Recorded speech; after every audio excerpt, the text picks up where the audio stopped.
You already know more than you think. But the problem isn't knowledge, it's vision. Because most people don't actually see others. They hear the words, react to the tone, maybe notice a few facial expressions, and move on. But underneath all of that lies something far more revealing, the cracks. The hesitation. The silence. The slip in posture. The flicker in the eyes. Those moments, the ones most people miss, are the windows into who someone really is. And once you learn to notice them, something irreversible happens. You stop taking people at face value. You stop believing their carefully chosen words. And you start reading them. But this video isn't about cheap tricks or a list of tells. It's a deep dive, built on the psychology of Friedrich Nietzsche, into how people unconsciously reveal themselves, and why it matters not just for understanding others, but for understanding yourself. Because behind every lie is a fear. Behind every performance, a pain. And behind every normal interaction is a hidden world of survival strategies. From the time we're young, we're trained to trust what people say. Words become our default reality. But Nietzsche warned against this. He saw language not as truth, but as camouflage. People speak not from honesty, but from fear, ego, and habit. Most people aren't expressing who they are, they're expressing who they think they need to be in order to be accepted, loved, respected, or simply left alone. That's where we begin, with the mask. Everyone wears one. Not because they're fake, but because they're scared. Scared of being judged. Scared of being rejected. Scared of being seen too clearly. And this mask isn't just a metaphor, it's a behavioral layer. It shows up as politeness when someone's actually angry. As enthusiasm when they're insecure. As silence when they're overwhelmed. And yet, the mask isn't perfect. It slips. And when it does, that's when the real truth begins to show. Nietzsche's first truth is that everyone wears a mask to survive. The question isn't if they're hiding something, the question is what. And that's where the skill of seeing begins. Because people leak truth in the moments they think no one is watching. In the hesitation before answering. In the sudden shift in tone when a topic hits too close. In the laugh that goes just a little too long. The second truth. What someone hates in others reveals what they're hiding in themselves. This is projection. And it's one of the clearest signals you'll ever learn to notice. The man who constantly criticizes others for arrogance is likely fighting his own self-doubt. The woman who attacks people for dishonesty may be running from her own inconvenient truth. When someone can't stop judging a certain trait, it's rarely about the trait itself. It's about what that trait reminds them of, in themselves. So don't just observe what people admire. Pay close attention to what they criticize, and why. Nietzsche's third insight is deceptively simple: silence reveals more than speech. Language, he believed, is often a tool of avoidance. It's how people distract you from what they're truly feeling. So when someone goes quiet in the middle of a conversation, when they give short, mechanical responses to deep questions, don't assume they have nothing to say. Assume there's something they can't say. Or something they're not ready to face. Silence isn't a gap. It's a signal. And then there's excessive virtue. The one who constantly talks about how kind, honest, or moral they are. Nietzsche saw this not as strength, but as disguised vanity. He called it a form of the will to power. Sometimes morality isn't about doing good, it's about appearing good. It's performance. Because real integrity doesn't need applause. The louder someone declares their virtue, the more likely they're hiding behind it. This leads directly into a devastating truth. People don't lie to you first. They lie to themselves. Those familiar phrases, "I'm fine. I don't care. I've moved on." They're not always lies meant to deceive you. They're internal scripts that someone has repeated so often they believe them. Because to admit the pain would be too destabilizing.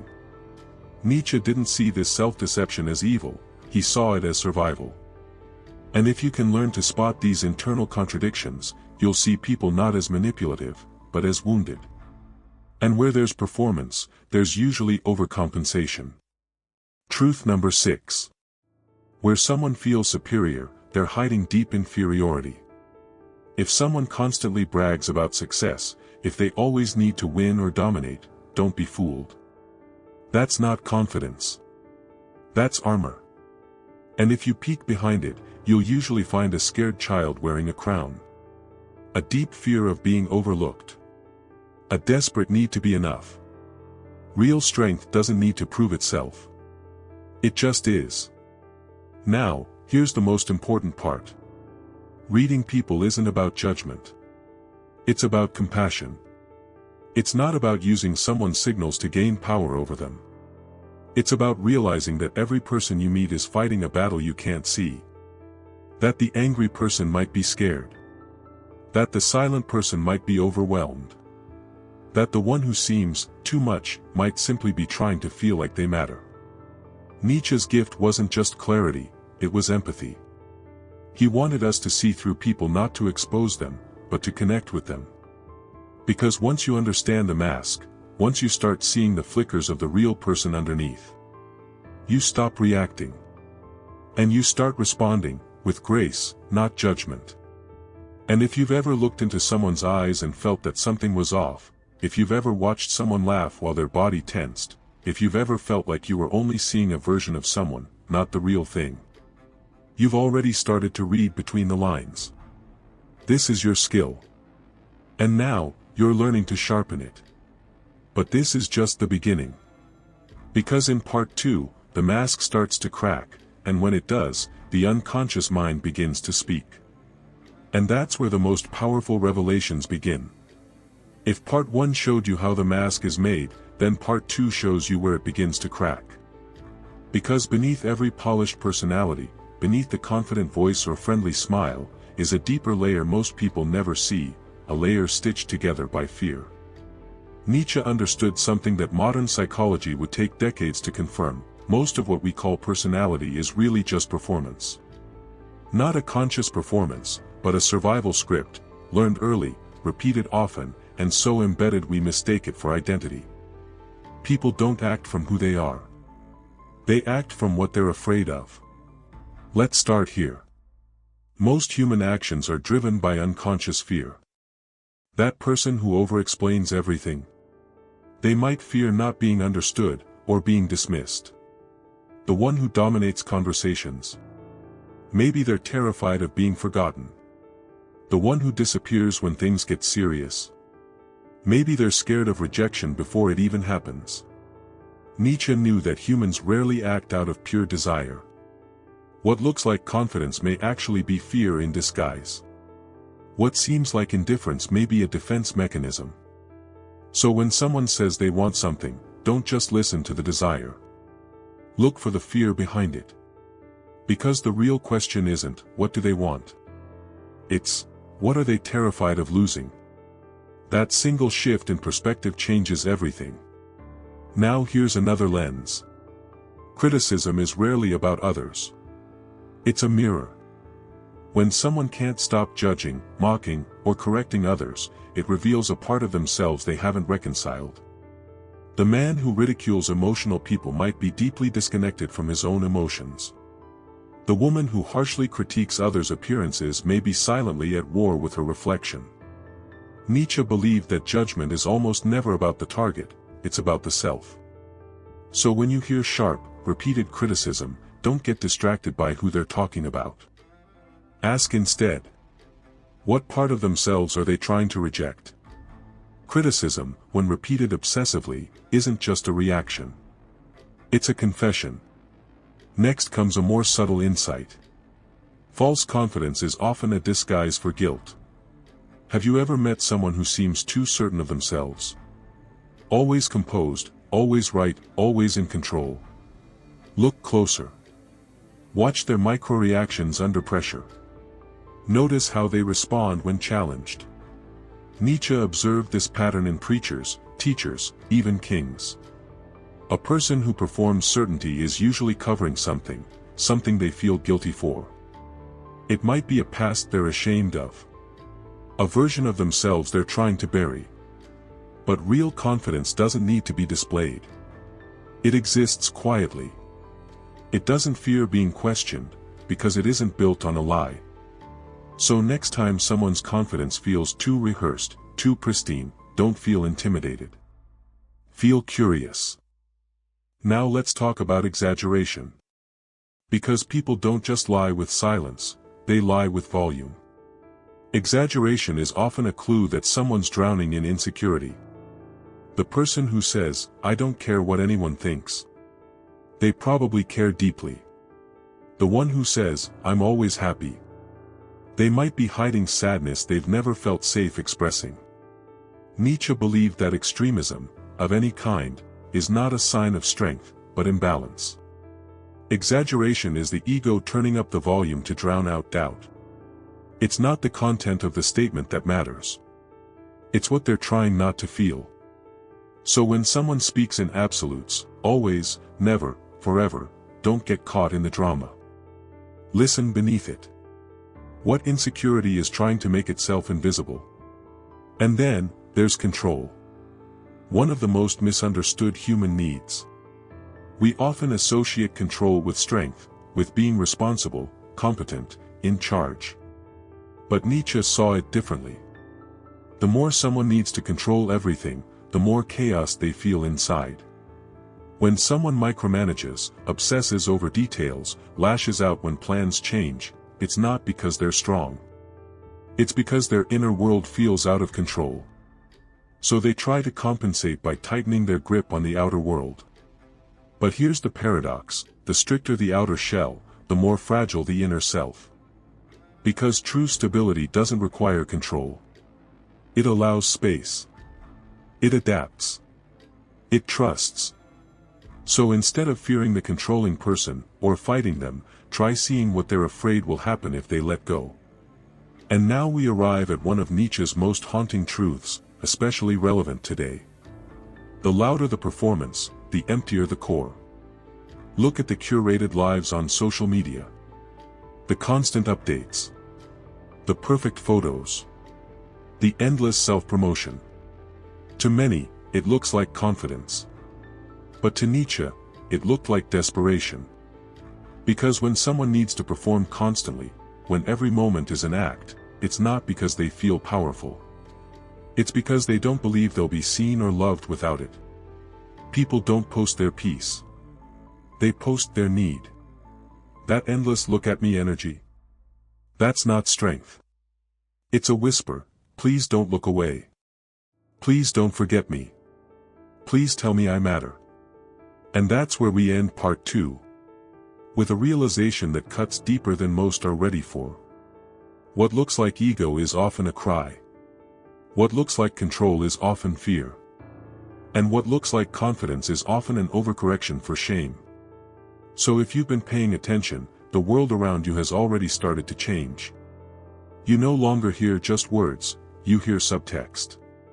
You no longer react, you observe. You see the man who interrupts constantly, and you don't get annoyed, you see his fear of being ignored. You hear the woman who brags endlessly, and you don't roll your eyes, you recognize the child in her still begging to be seen. You're not reading minds. You're reading wounds. And in part 3, we go even deeper. Because behind every action is a belief. And behind every belief is a wound. We'll explore how childhood trauma shapes adult behavior, how envy masks longing, and how even silence can confess what words never could. If you're ready for radical clarity, not just about others, but about yourself, don't stop here. The most important truths are still to come. By now, something inside you has shifted. You no longer see people as random or confusing. Their behaviors, their reactions, even their contradictions, suddenly they make sense.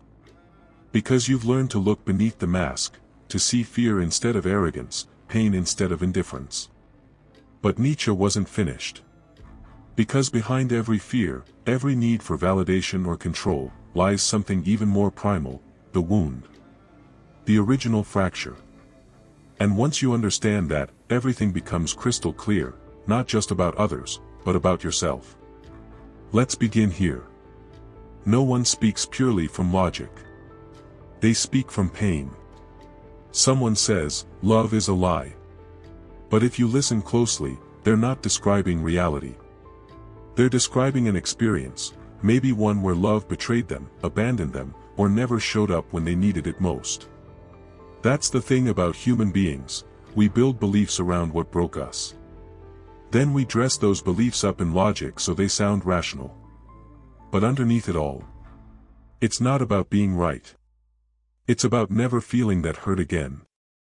So when you hear someone ranting, arguing, or dismissing your truth, don't get defensive. Ask yourself, what wound are they protecting? Because most of the time, people aren't trying to win an argument. They're trying to avoid reliving their past. And that brings us to a powerful test of character. How someone responds to weakness reveals their true strength. Want to know who someone really is? Watch how they treat the vulnerable, the people who have nothing to offer, no status, no power. Do they show kindness or cruelty? Do they listen or dominate? Do they protect or exploit? Nietzsche believed that real strength isn't about domination. It's about restraint. Anyone can lash out. Anyone can humiliate. But it takes something deeper to pause, to withhold judgment, to forgive when punishment is justified. If someone can sit with sadness without fleeing. If they can witness someone's failure without needing to feel superior. If they can offer dignity when they could easily take it away. That's someone who's no longer ruled by their past. That's power in its most evolved form. Now let's talk about attention. It seems harmless, liking the spotlight, wanting recognition. But Nietzsche looked beneath the surface. When someone constantly seeks attention, it's often because they fear being forgotten. That person who always needs to be seen. Who dominates the conversation, dresses to provoke, or posts obsessively online. They're not showing off. They're trying not to disappear. Because deep down, they fear invisibility. They fear dying without ever having mattered. And so they create noise, not for applause, but to drown out the silence that haunts them. The child who was ignored becomes the adult who demands attention. But it's not vanity. It's grief. And when you see that, your judgment turns into understanding. Next comes one of Nietzsche's most difficult truths to accept, because it forces us to confront our darker emotions. People often attack those they envy. Think about it. The coworker who constantly mocks your ambition. The friend who belittles your confidence. The stranger who criticizes your creativity online. It might not be hate. It might be admiration that feels too painful to admit. Because to see someone live freely, without apology, is to be reminded of what you once wanted, and gave up on. So instead of celebrating them, people destroy. Because that's easier than facing the ache of, I want that too. But envy isn't evil. It's a signal. It's your soul pointing to something you've been denying. And once you see it for what it is, not shameful, but honest, you can start reclaiming what you've buried. And now, Nietzsche takes us back to the beginning. To the earliest stage of our lives, where most of our behaviors were scripted. People don't act from beliefs. They act from childhood. You've heard it said, people never change. Nietzsche would say, they never stop repeating. A child who was never heard becomes the adult who never listens. A child punished for crying becomes emotionally numb. A child who had to earn love becomes a performer, charming, helpful, impressive, even if it kills them inside. Most people aren't acting from who they are. They're acting from who they had to be. And unless that script is rewritten, it plays out forever.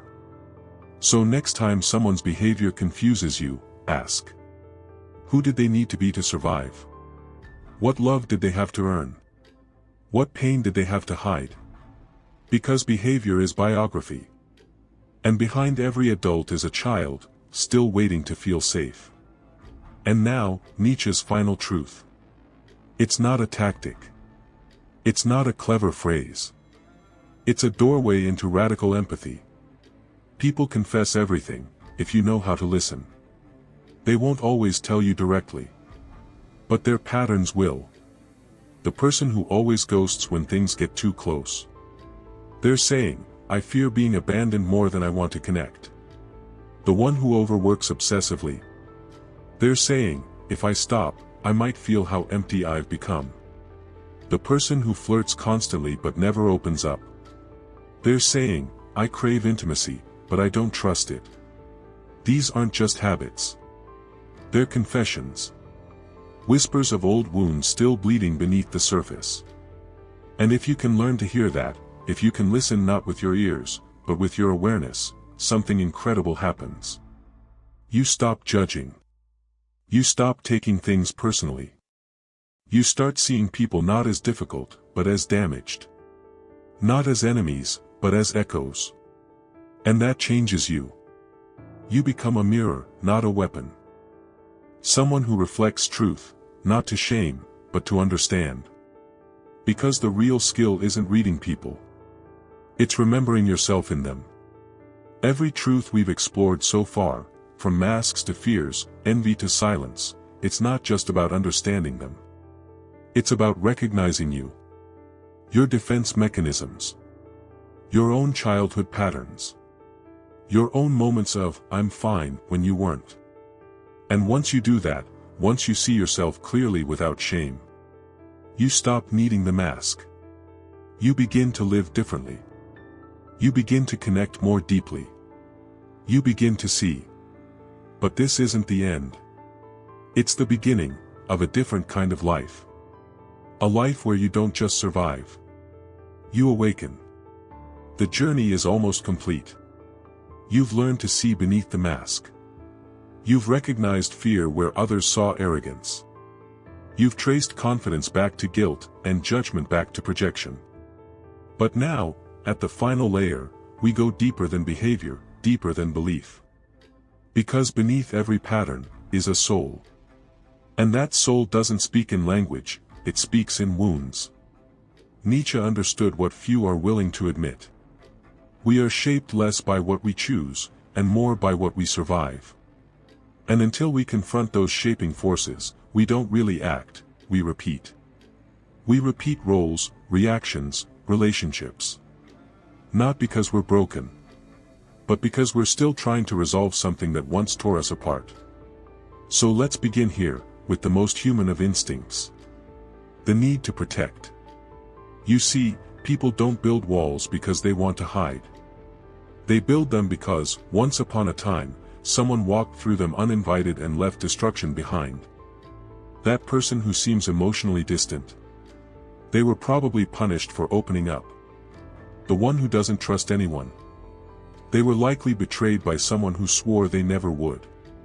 We become experts at defense, at constructing personas, habits, and philosophies to insulate ourselves from pain. But what we don't realize is this. Our defenses eventually become our prison. And unless we learn to recognize the difference between safety and stagnation, we'll keep ourselves small under the illusion of being protected. Now here's something even more startling. Most people don't fear change. They fear repetition. They fear going through it again, the abandonment, the shame, the helplessness. So instead of risking pain, they numb. They say, I'm not interested, when they mean, I'm scared it'll end the same. They push away opportunities because the last time they reached out, they got burned. And here's the paradox. The people who seem the most guarded are often the ones who love the deepest. They just don't know how to open the door without reopening the wound. So when you see avoidance, defensiveness, cold logic, don't mistake it for apathy. It's fear, camouflaged in control. And that fear is usually rooted in one thing. The belief that if I am fully seen, I will not be loved. This is the secret most people carry silently. So they show pieces of themselves, perform roles, say what they think you want to hear. But never let the whole truth come to the surface. Why? Because that truth was once rejected. And no one survives the same rejection twice unchanged. Nietzsche didn't see this as weakness. He saw it as tragedy. He believed that the most profound spirits are the ones who had to wear masks the longest. But he also believed that once the mask is removed, not by force, but by understanding, something remarkable happens. The human being finally feels seen. And that changes everything. Because when you're no longer performing, you're free.